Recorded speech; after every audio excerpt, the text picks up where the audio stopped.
On dit que le squat est le roi des exercices. Par contre, avant d'être capable de faire du squat, préalablement, il faut maîtriser le split squat ou la fente. Pourquoi il est préférable de bien maîtriser le split squat avant de faire un squat?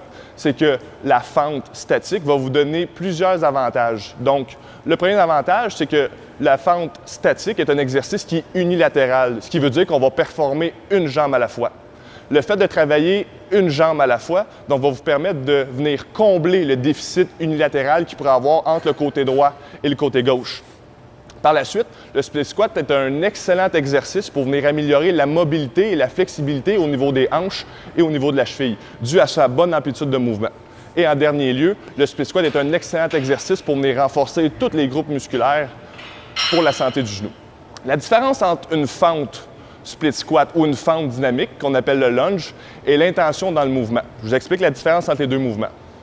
Essentiellement, une fente, qu'on va appeler une fente statique, donc le split squat, se fait sur place comme ça ici.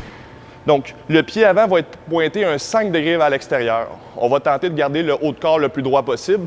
L'intention est d'aller porter la fesse le plus proche possible du talon. Le genou doit dépasser les orteils, mais il faut s'assurer que le talon du pied avant reste bien à côté au sol.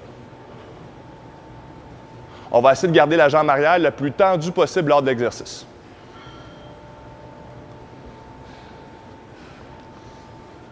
La différence entre le split squat, la fente ou la fente dynamique et le lunge, c'est l'intention du mouvement. Donc, la phase concentrique du mouvement va se faire d'une façon explosive lors de la fente dynamique.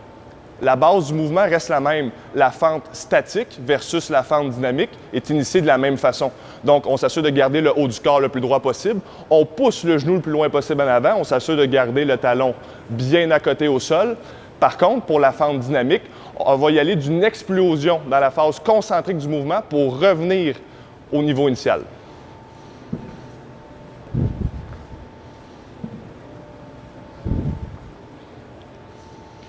Tous les gains que vous allez acquérir lorsque vous allez faire des fentes statiques vont être transférables entièrement à vos squats. Donc, il est primordial de bien maîtriser la fente statique avant de tomber à un niveau supérieur qui est le squat. Maintenant, je vais vous expliquer comment choisir la bonne variation de fente statique. Dépendamment de votre niveau de mobilité, la première variation que j'utiliserai au niveau de la fente statique est une fente avec le pied avant qui est légèrement surélevé pour maximiser l'amplitude de mouvement, faciliter le mouvement au niveau de la hanche et au niveau de la cheville. Lorsque vous êtes capable de bien maîtriser le mouvement avec votre poids de corps, la première progression qui serait la plus intelligente à faire serait avec une poulie. Donc, la première variation du split squat se fait avec l'aide de la poulie pour aider au niveau des stabilisateurs.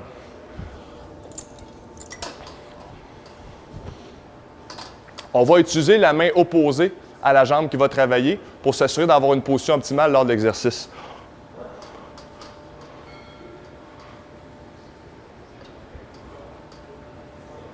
C'est important de garder le poids de corps à l'extérieur de votre pied avant le plus possible. Les muscles qui sont essentiellement travaillés lors du split squat, vous avez le quadriceps, vous avez l'adducteur lorsque vous avez une bonne amplitude de mouvement, l'ischio-jambier et les fessiers. La deuxième variation la plus intelligente, une fois que vous avez bien maîtrisé le mouvement à la poulie, serait de le faire avec des poids libres, donc un dans chaque main. Vous assurez de garder les poids de chaque côté de votre corps comme ça ici. N'oubliez pas d'avoir le pied avant légèrement ouvert vers l'extérieur, un petit 5 degrés, juste pour être sûr que le genou s'en aille dans la bonne direction. La jambe arrière la plus tendue possible. On reste sur la pointe du pied au niveau du pied arrière. On va venir gonfler la poitrine, garder les bras bien droits. Mon but est toujours d'aller pousser ma fesse vers mon talon, m'assurer que mon talon de mon pied avant reste bien à côté sur mon step et de pousser mes genoux le plus loin possible en avant en gardant une posture optimale le plus possible.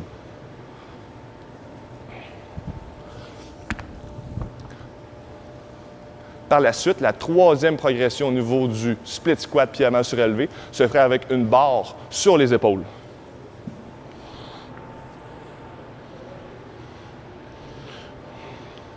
Donc, je vais venir stabiliser la barre au niveau de mes trapèzes comme ça ici, afin de m'assurer d'avoir le dos bien droit lors de l'exécution de l'exercice. Je vais venir rentrer mes coudes sous la barre pour avoir la meilleure posture possible.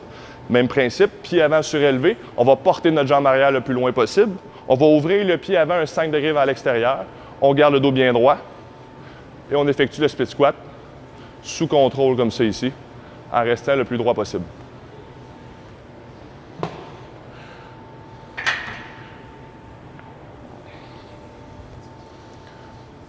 la dernière variation du split squat que je viendrai faire avec le pied avant surélevé serait la même qu'avec la barre arrière, mais cette fois-ci, j'irai avec la barre avant, tout simplement. Une fois que vous avez atteint le niveau de mobilité nécessaire pour faire un split squat, une progression qui est légèrement un peu plus avancée serait de faire exactement le même mouvement, le même patron moteur, mais au lieu d'avoir le pied avant surélevé, vous allez avoir les deux pieds directement au sol.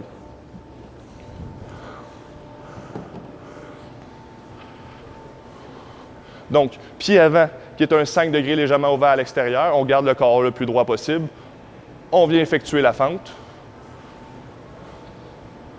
En termes de progression au niveau de cette variation de fente statique-là, elle reste la même qu'avec le pied avant surélevé. Donc, la première variation serait de le faire avec le poids de corps seulement. Ensuite de ça, lorsque vous êtes plus à l'aise, on peut rajouter une tension à la poulie.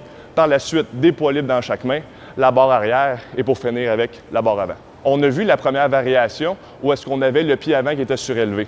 La deuxième variation où est-ce qu'on avait les deux pieds au sol directement. Maintenant, on va voir la troisième variation qui va être le pied arrière surélevé. Ce serait le niveau le plus difficile à ce moment-là du split squat. Pied arrière surélevé, le mouvement reste exactement le même. Donc, on pousse le genou le plus loin possible en avant et on revient à l'état initial. Au niveau de la progression pour cet exercice-là, ça reste exactement le même que pour les deux autres variations. Donc, on commence avec la poulie, ensuite de ça, les poids libres dans chaque main, la barre sur les épaules arrière et la barre sur les épaules avant. J'espère que ces variations de fente statique-là vont rajouter plusieurs outils à votre arsenal d'exercices pour le bas de corps. Merci.